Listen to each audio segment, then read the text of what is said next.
اللہ کے محبوب علیہ السلام نے ارشاد فرمایا، چار چیزیں اگر کسی کو مل جائیں تو وہ اس کی خوش بختی سے ہیں۔ ان میں سے ایک الدار الواسع، کشادہ گھر، دوسرا وزوجۃ حسنہ، صالحہ پاکیزہ عفت مآب نیک فرما بردار بیوی، اس سے مراد ہوتی ہے۔ بیوی کا صالحہ ہونا، خوبصورت ہونا، نیک ہونا، فرما بردار اور مطیع ہونا، خاوند کے اوپر تحکم کا مزاج نہ رکھنے والی ہونا، خاوند کے مال میں اور اس کی آبرو میں خیانت کرنے والی نہ ہونا، یہ بیوی کی خوبیاں ہیں۔ ایک روایت میں آیا کہ جب تم اسے دیکھو تمہیں خوش کر دے، اور ایک روایت میں صالحہ بیوی کی تعریف یہ کی گئی جو دینی امور میں تمہاری مددگار ہو، تو جو تمہارے مال پر خیانت نہ کرے، تمہاری اولاد کی اچھی تربیت کرے، تمہاری فرما بردار اور مطیع ہو، تمہارے اوپر علو نہ چاہے، یعنی تمہارے اوپر تحکم نہ چاہے،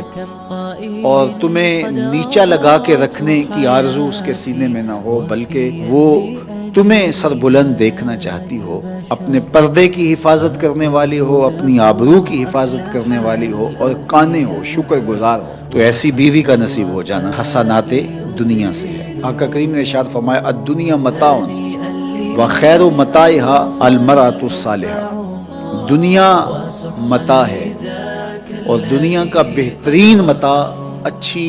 نیک بیوی ہے۔ تو اگر اچھی صالحہ نیک بیوی نصیب ہو گئی تو یہ دنیا ہی جنت ہے، اور اگر بدکار ناشکر گزار بیوی ہے تو یہ دنیا ہی جہنم کا گڑھا بن جاتی ہے۔ اس لیے یہ اگر کسی کو نصیب ہے تو وہ اللہ کا شکر ادا کرے،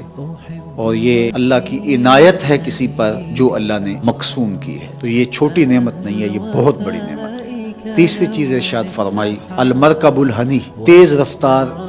نشیط گھوڑا، اور چوتھی چیز ارشاد فرمائی، الجار الصالح، نیک ہمسایہ۔ تو کسی کو نیک ہمسایہ نصیب ہو،